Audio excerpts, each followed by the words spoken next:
For 3 days, American soldiers died on the same strip of open ground until one engineer officer realized the German trench wasn't defending the hill at all, guiding them straight into a killing zone.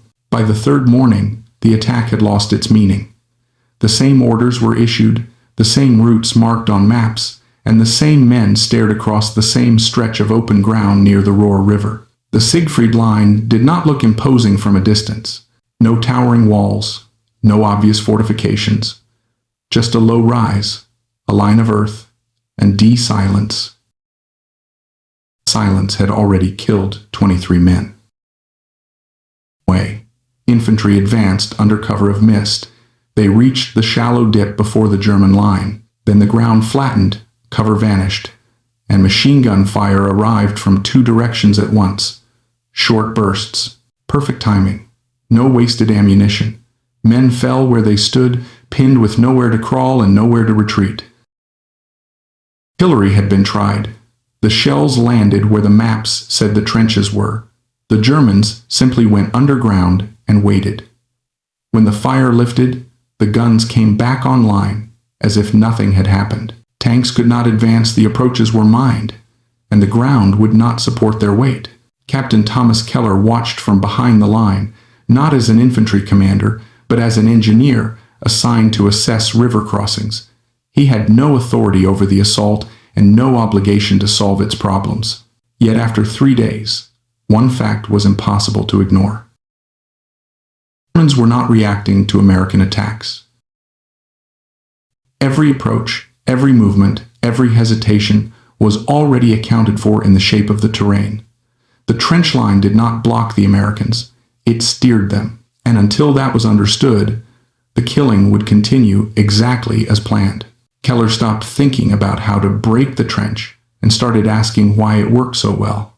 From a distance, the German position looked ordinary, no heavy bunkers, no obvious strong points, but when he walked the ground, the pattern became clear. The trench did not face the American line directly. It curved, subtly at first, then decisively, bending the attacker's path toward a narrow stretch of exposed earth. Any unit advancing naturally followed the contour of the land, and the land led them exactly where the Germans wanted them. Machine guns covered that strip from 2 concealed angles. Not enough fire to announce themselves early, just enough to freeze movement once men were committed. The Germans weren't stopping assaults. They were waiting for them to arrive fully exposed. In the trench, Keller noticed something almost no one else had paid attention to: a shallow drainage channel running parallel to the line. It was muddy, half collapsed, and useless for defense. On maps, it barely existed, but it connected directly into the rear of the trench system. The Germans used it to move quietly between positions. They never expected an attack from that direction. Keller understood what that meant. The trench had been designed to kill from the front because the front was the only direction the Americans ever considered. The back was left thin, unfinished, almost careless. He brought the idea to the battalion staff. The response was immediate and predictable. The channel was too narrow, too exposed, too risky. The doctrine didn't support it. Engineers were meant to clear mines and build bridges, not lead assaults. Keller did not ask for permission again. Their team, 2 flamethrower operators, and a demolition kit. The goal was not to overrun the trench. It was to seal it close exits, collapse junctions, and force the defenders to choose between fire and suffocation. The trench could no longer breathe. It would no longer fight. They moved before first light, while the fog still clung to the low ground. Keller led the team down into the drainage channel, the mud swallowing their boots with every step. The trench line loomed only yards away, but from this angle it was invisible. No parapets, no firing slits, just a dark earthen wall rising above them. Machine guns were already firing to the front, exactly on schedule. Keller could hear the bursts echoing across the open ground where another probing attack was drawing attention.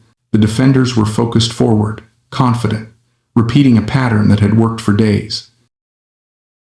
Engineers advanced hand over hand, staying below the lip of the channel. When they reached the first junction, Keller stopped them. He pointed to the weak spot where the trench widened slightly, a maintenance access never meant to see combat. 2 men placed demolition charges along the support timbers. Another prepared the flamethrower. Keller's signal, the explosives went first. The blast collapsed the rear section of the trench inward, cutting off movement and choking the space with dust. Before the Germans inside could react, the flamethrower surged forward, filling the confined passage with fire and smoke. Erupted from inside the trench. Boots scrambled. Orders were shouted in German, confused and overlapping. The defenders had trained to repel attacks from the front, not to fight blind in their own rear corridors. Those men worked fast. More charges went down. Another junction collapsed. The trench system, that had functioned like a controlled funnel seconds earlier, was now broken into isolated pockets, each cut off from the others. The American side, the machine gun fire faltered. For the first time in 3 days, the killing ground fell quiet. The silence did not last long, but it was enough. Inside the trench, the German defense unraveled into fragments. Units that had relied on mutual support suddenly found themselves sealed off by collapsed sections and choking smoke. Runners could not move. Machine gun crews could not reposition. Commands shouted down the line went unanswered. Germans tried to force their way back through the collapsed rear passages. They found fire, debris, and nowhere to stand. Others attempted to climb out of the trench to escape the smoke, exposing themselves to American rifle fire for the first time since the fighting began. Signaled the infantry forward. Different. Men crossed the open ground that had killed their friends days earlier and were not met by crossfire. Shots came sporadically, unfocused, no longer coordinated. The trench that had dictated every movement now reacted instead of controlled. American squads reached the trench line and dropped in from above. What they found was confusion, not resistance. Some German soldiers surrendered immediately, hands raised, faces blackened with soot. Others fired wildly before being overwhelmed. The structure that had once turned discipline into lethality now amplified panic. In minutes, the position that had stalled a battalion was neutralized. Keller did not stay to watch the final clearing. His work was already done. The trench no longer shaped the fight. It had lost the one thing that made it dangerous control. Mid-morning, the hill belonged to the Americans. The ground had not changed. The weapons had not changed. Only the direction of pressure had. The counterfire came late and without coordination. German mortars began dropping shells behind the trench, guessing at positions that were no longer occupied. A few machine guns fired blindly from isolated pockets before falling silent. Whatever control the defenders once had was gone. At noon, engineers were already widening the drainage channel Keller had used, turning it into a supply route. Infantry moved through ground that had been untouchable 48 hours earlier. The battalion advanced without the hesitation that had defined the previous days. He was found sitting against the slope, exhausted, his uniform soaked with mud and smoke residue. He had no report prepared and no claim to make. When asked why the plan worked, he answered simply, the trench only functioned when it could decide where the fight happened. Once that decision was taken away, everything else collapsed. The hill was never mentioned in communiques. No medals followed. The action was written up as a successful combined arms maneuver and filed away among hundreds of similar reports. But the men who crossed that ground remembered it clearly. 3 days, the enemy had controlled the battle without advancing an inch. On the 4th, control changed hands and the fight ended almost immediately. The lesson was never about firepower or courage. Where movement is allowed. Decision ended the killing. What happened after the hill fell mattered more than the fight itself, because it exposed how fragile control really was once it slipped away. In hours, American units were moving through ground the Germans had dominated for days. Supply lines followed. Radios came forward. The battlefield reorganized itself almost automatically, as if it had been waiting for permission to function normally again. The same terrain that had punished every step now offered no resistance at all. This is how positional warfare usually ends, not with a dramatic collapse, but with sudden irrelevance. The German trench had not been destroyed in a technical sense. Much of it still existed. Sections were damaged, yes, but repairable. What could not be repaired was its purpose. Once it failed to control movement, it became just another ditch in the ground. Distinction is crucial. Dangerous because they exist. They are dangerous because they shape behavior. The moment they stop doing that, their physical integrity no longer matters. Keller understood this intuitively. He never tried to fight the trench head-on because he was not trying to defeat Germans. He was trying to defeat a system. The system depended on predictability. American attacks had confirmed every assumption the Germans had made. Infantry would advance along the easiest ground. Attacks would come from the front. Artillery would precede movement. Once fire lifted, the guns would resume. The defenders did not need initiative because the attackers supplied it for them. This is the quiet advantage of good defensive design. It forces the enemy to do your thinking. Keller broke that contract. Rear, through a feature the Germans considered irrelevant, he did more than surprise them. He invalidated their preparation. Every range card, every rehearsed field of fire, every drilled response suddenly applied to the wrong problem. Inside the trench, that realization came too late. This is where many post-war accounts oversimplify events. They frame success as cleverness or daring. In reality, it was misalignment. The German defense was perfectly optimized for a fight that no longer existed. Pressure came from an unexpected direction. Discipline turned into rigidity. Orders no longer matched conditions. Training no longer produced correct responses. Soldiers acted according to what had worked before, not what was happening now. Lag is deadly. Enormous effort trying to shorten it. Faster communication, better intelligence, more flexible doctrine.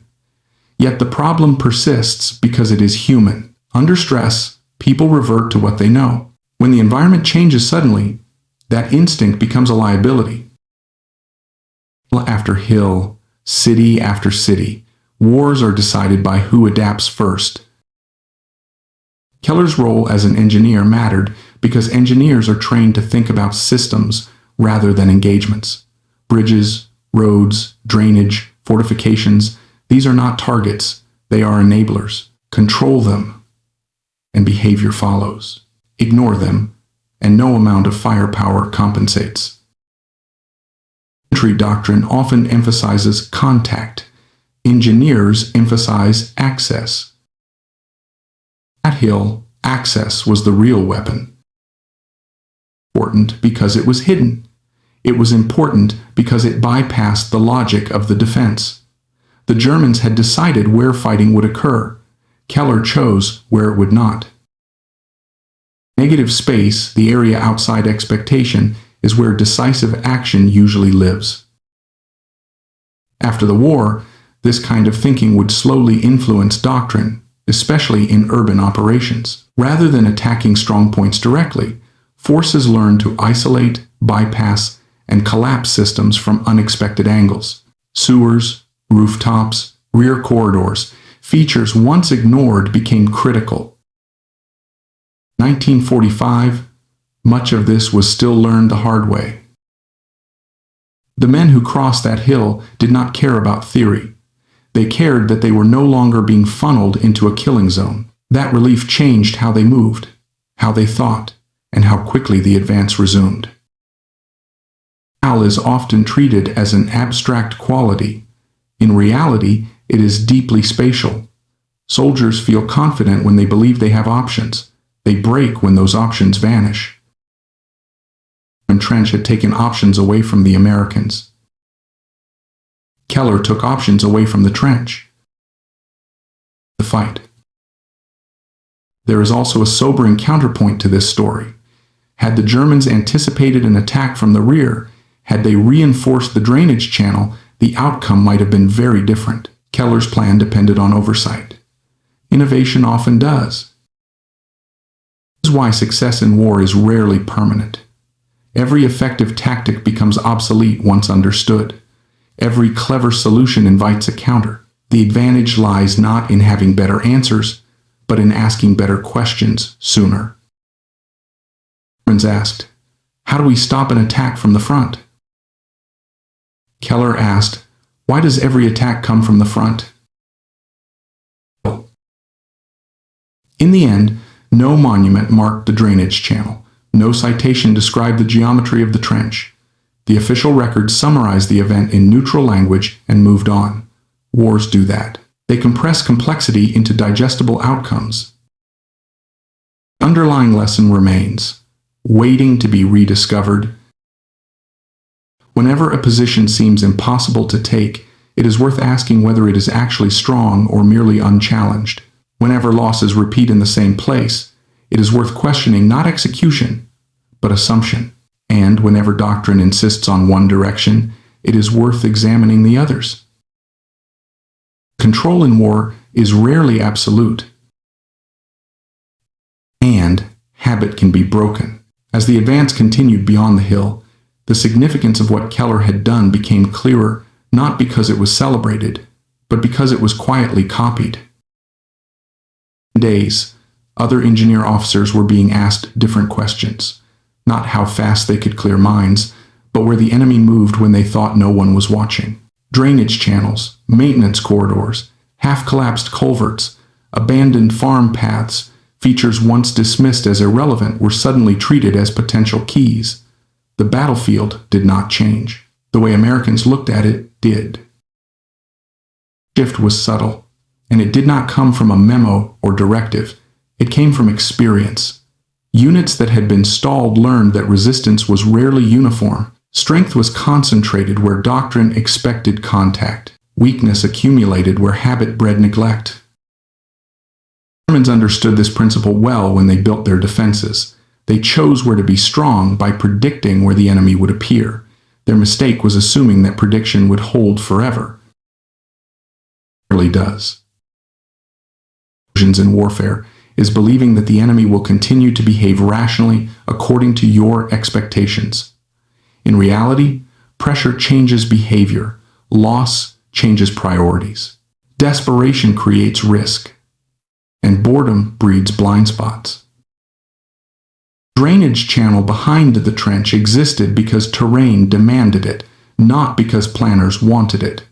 That distinction matters. Features created by necessity tend to be ignored by doctrine. They sit outside planning logic, and because of that, they often become decisive. Did not discover the channel. It had always been there. What changed was the willingness to treat it as meaningful. This is an important lesson because it challenges the idea that innovation requires new tools. Often, it requires reclassification. Something ignored becomes critical. Something obvious becomes irrelevant. The battlefield remains the same. Perception shifts. German defenders had spent weeks shaping the front of their position.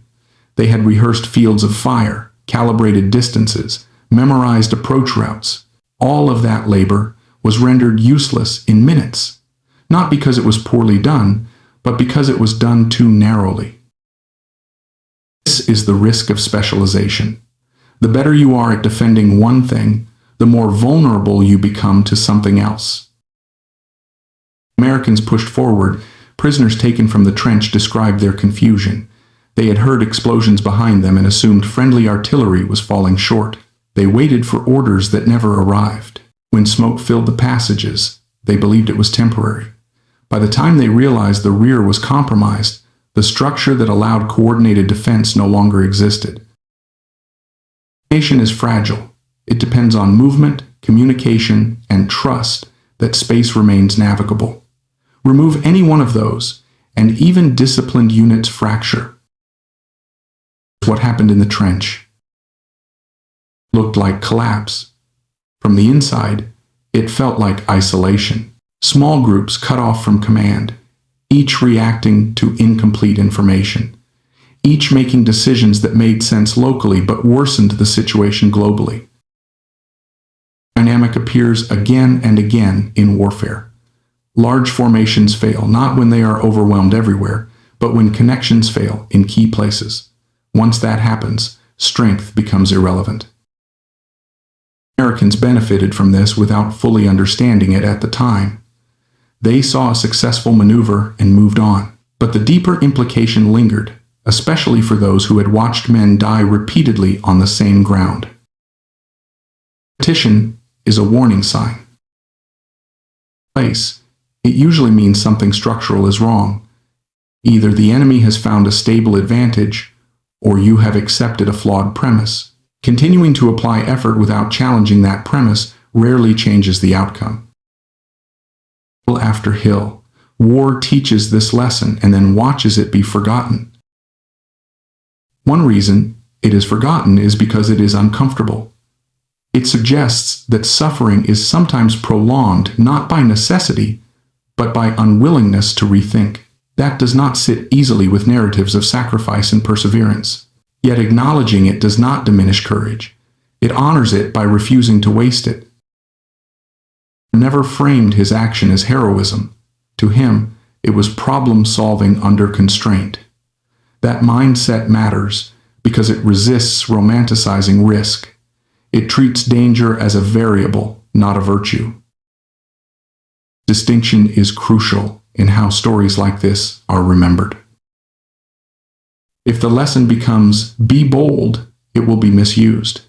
If the lesson becomes, question the structure, it retains its value. Engineers who followed Keller did not rush recklessly into rear areas. They observed, tested assumptions, and looked for points where effort could produce disproportionate effect. Sometimes that meant bypassing resistance. Sometimes it meant collapsing it indirectly. Sometimes it meant waiting until the environment changed. Paradoxically, was part of adaptation. This challenges another common myth that decisive action always means immediate action. In reality, decisiveness is about choosing when to act and when not to. Keller acted when waiting had become more dangerous than moving. Balance is difficult to maintain, especially in hierarchical systems where initiative is constrained by permission. Keller succeeded partly because he operated in a gray zone, an engineer with enough autonomy to move, but not enough visibility to be tightly controlled. Gray zones are fertile ground for innovation, but they are also fragile. As organizations grow more complex, they tend to eliminate them in the name of efficiency and oversight. That can improve coordination, but it often reduces adaptability. Militaries struggle with this tension. Advanced communication allows higher command to see more, but seeing more often leads to directing more. The result can be faster reactions but narrower thinking. Local insight is overridden by distant confidence.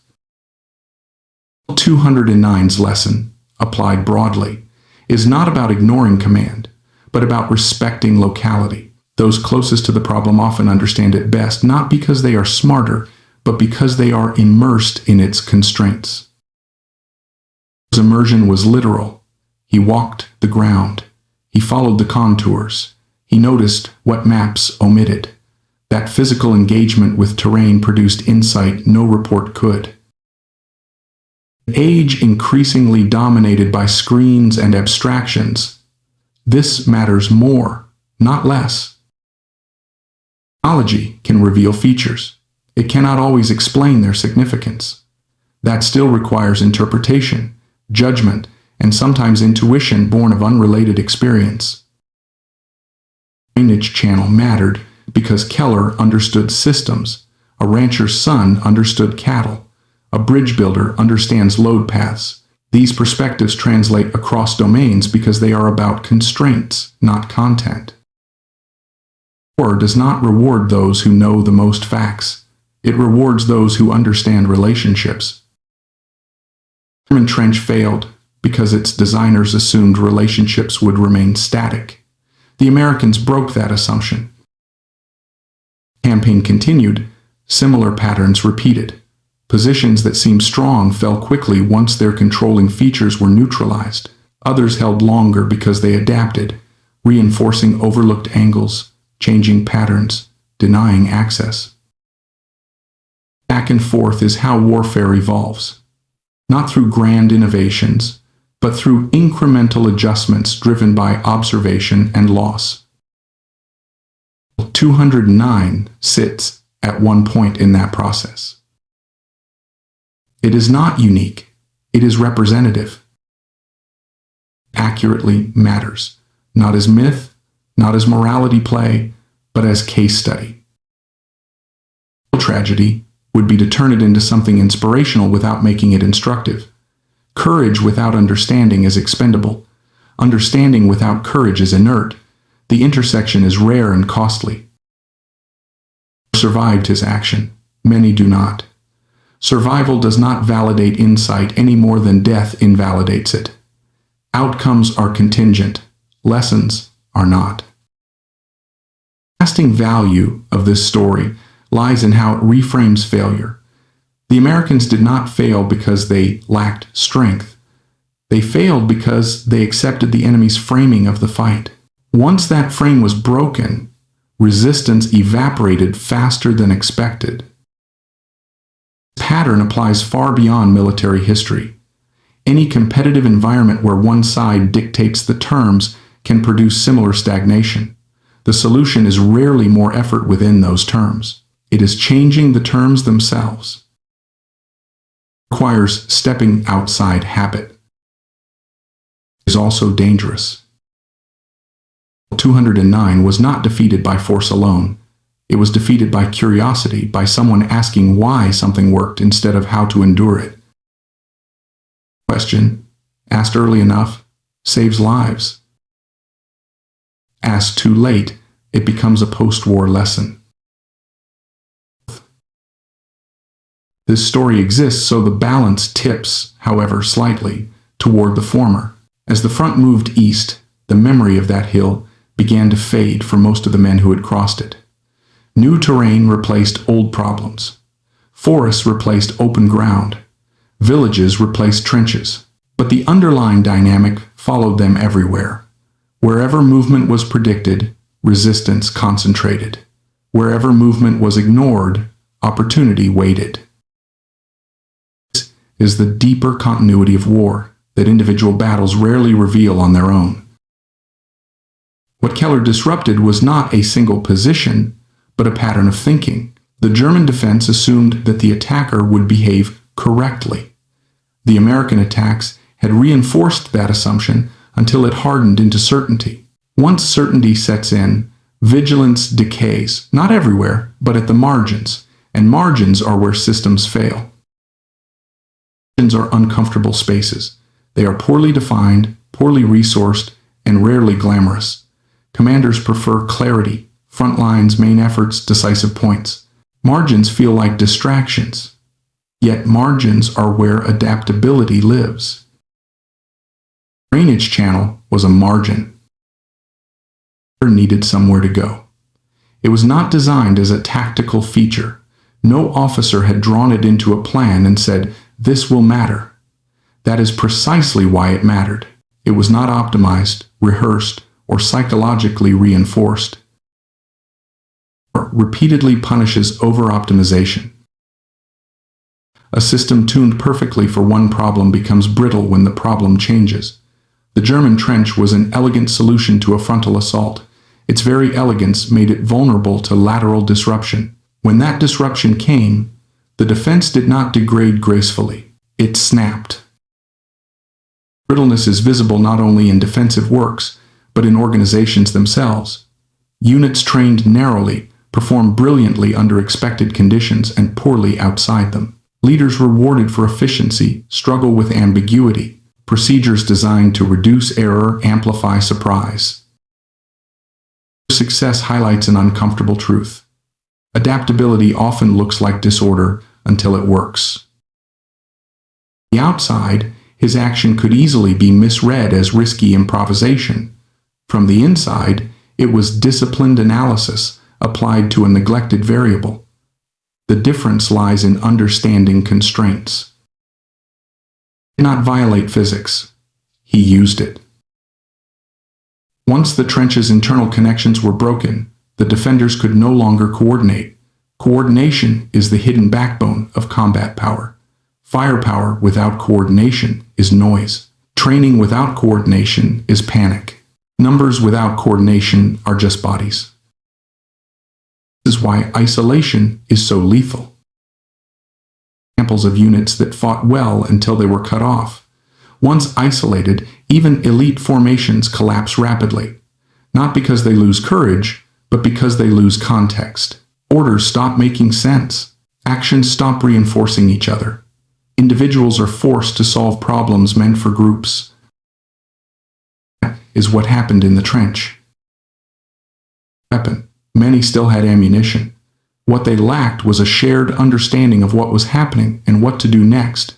The environment that had previously simplified decision-making, hold the line, fire forward, now generated confusion. Confusion is not fear, it is worse. Fear can be managed. Confusion paralyzes. This distinction is often missed in accounts that emphasize morale. Morale did not suddenly vanish in the trench. Structure did. Once structure disappeared, morale became irrelevant.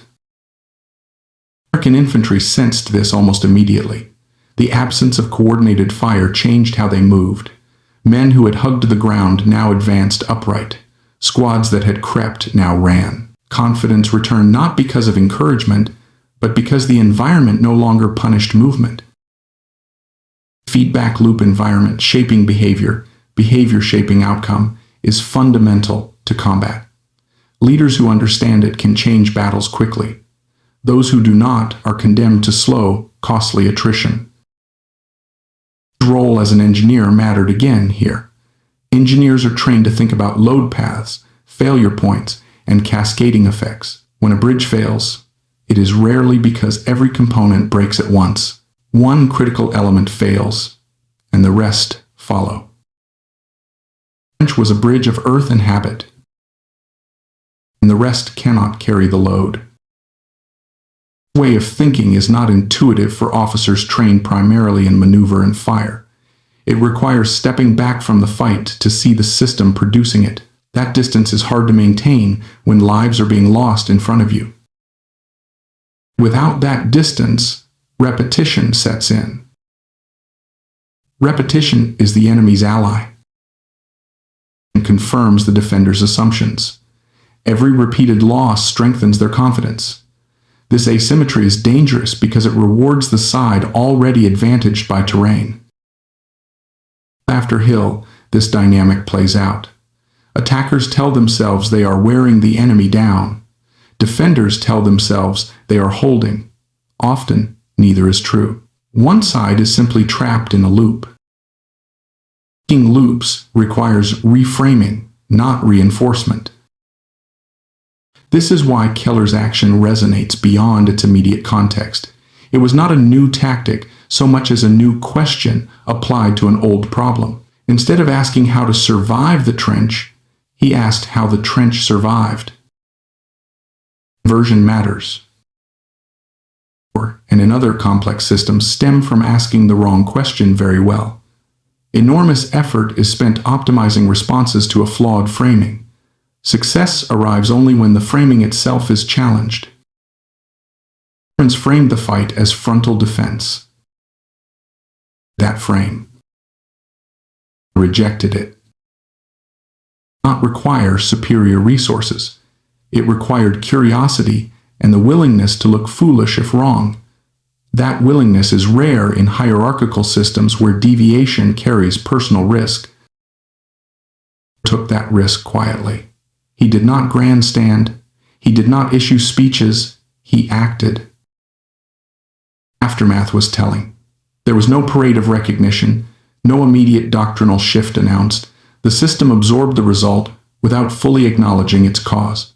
This is common. Institutions often incorporate outcomes while ignoring insights, because outcomes are easier to justify. Over time, patterns change incrementally, but the underlying tension remains. Systems reward conformity more reliably than insight. It has implications far beyond the battlefield. Under pressure tends toward predictable behavior. Predictability enables efficiency. It also creates vulnerability. Competitors, adversaries, or crises exploit those patterns not by matching them, but by stepping outside them. The drainage channel behind the trench is a metaphor that applies broadly. It represents neglected pathways, overlooked assumptions, and marginal spaces where leverage accumulates unnoticed. Spaces exist everywhere. Be physical. In institutions, they are procedural. In economies, they are structural. In societies, they are cultural. The challenge is recognizing them before loss forces attention. Hill 209 did not teach this lesson gently. It taught it through death and exhaustion. That is how war teaches most things. The hope is that stories like this allow learning without repetition. History suggests otherwise. Technology, its doctrine, its awareness will prevent the mistakes of the past. Each generation discovers that human behavior, under pressure, remains stubbornly consistent. Seek certainty. We repeat what worked. We ignore margins, and when those margins are exploited, we are surprised. Our story endures because it punctures that illusion. It does not offer a formula. It offers a lens. Assumed. Look at where effort is concentrated. Those places matter. Not because Americans suddenly became stronger, but because Germans suddenly became blind. Blindness is always relative. It emerges when attention is overcommitted elsewhere. In that sense, Keller did not defeat the Germans. He defeated their expectations. Expectations are powerful because they shape preparation. When expectations fail, preparation collapses. This is why adaptability is not about reacting faster. It is about expecting less certainty. Organizations that tolerate ambiguity adapt better. Those that demand clarity often find it imposed by the enemy. The French demanded clarity: front, rear, approach, defense. Keller introduced ambiguity. The defense could not cope. The dynamic will repeat as long as humans fight. Future wars will look different in their tools and scale, but they will still hinge on movement, control, and perception. Traps will be built, assumptions will harden, someone will exploit a margin. Whether that exploitation comes early or late will determine how much blood is spent learning the same lesson again. 209 was one instance among many. It is not special because it was unique, but because it was clear. Enough to see that war is not won by strength alone. It is won by understanding where strength matters and where it does not. Keller understood that the trench was strong only because it was unchallenged. Once challenged differently, it was nothing. Understanding is fragile. It must be rediscovered repeatedly. This story exists not to celebrate that rediscovery, but to remind us of its cost when forgotten. Because the next drainage channel is already there. What remains, after all the analysis and distance, is a simple truth that resists comfort. Asterisk, asterisk, most battles are not decided by brilliance, but by attention. Asterisk, asterisk. Attention to what is repeated. Attention to what is ignored. Attention to where effort no longer produces change. 209 did not announce itself as a puzzle, it presented itself as an obstacle, and obstacles invite force. That is their deception. They look solid, so we push harder. We assume resistance equals strength, when often it equals familiarity. The German trench was strong because everyone treated it as strong. That circular logic is one of war's oldest traps. Pressure, but by subtracting certainty. Once the Germans could no longer rely on the shape of the fight, their preparation unraveled. The trench had not been designed to think. It had been designed to repeat. Mission failed. After-action reports sound the same across decades and continents. Different units, different weapons, same conclusions, written in neutral language to make them bearable. Enemy resistance collapsed after loss of cohesion. Position became untenable. Breakthrough achieved following disruption of rear areas. And those phrases are moments like the one behind Hill 209, moments where someone stopped accepting the battlefield as presented. Those moments are rarely dramatic from the outside. No massed charge, no thunderous breakthrough.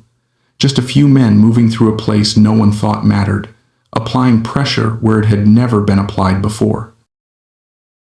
The outcome felt sudden only because the conditions had been ripening for days. This is another misconception war encourages, that decisive moments arrive without warning. In reality, they are often the result of prolonged stagnation. The warning signs are there: repetition, mounting cost, diminishing returns, but they are easy to ignore because they demand change. Change threatens identity. By what they are trained to do. Engineers build, infantry assault, artillery suppresses. When a problem cannot be solved within those identities, frustration grows. Losses accumulate. Blame circulates. 209 was dangerous not just because of German fire, but because it was quietly forcing the Americans to fight in ways that contradicted their sense of competence. Each failed assault was not only a loss of men, but a loss of confidence in method. His intervention restored confidence not by proving Americans were braver or stronger, but by proving the problem itself was flawed. Restoration mattered. Opposition can be beaten, they move differently, they observe more, they hesitate less. Momentum returns not as recklessness, but as trust in cause and effect. It is fragile in combat. It depends on the belief that actions lead somewhere. When that belief disappears, discipline alone cannot replace it. This is why prolonged stalemates are so corrosive. They do not just kill bodies, they erode meaning. 209 was becoming such a place. Keller changed the story the soldiers were telling themselves. The hill was no longer cursed. It was no longer invincible. It was simply misframed. Reframing did more than clear a position. It allowed the campaign to move forward psychologically as well as physically. The story's final warning lies in how easily this lesson can be misread. It is tempting to conclude that ingenuity always wins, that cleverness can substitute for preparation, that bold deviation is inherently virtuous. Hill 209 does not support that conclusion. Keller succeeded because he understood the system deeply, not because he ignored it. Action was informed, not impulsive. Without that understanding, the same move could have ended in disaster, remembered only as another failed gamble. Insight is what separated adaptation from recklessness. Distinction is uncomfortable because insight cannot be standardized. Armies can train skills, they can codify procedures, they can rehearse contingencies. What they struggle to produce reliably is judgment under uncertainty, the ability to see when the frame itself is wrong.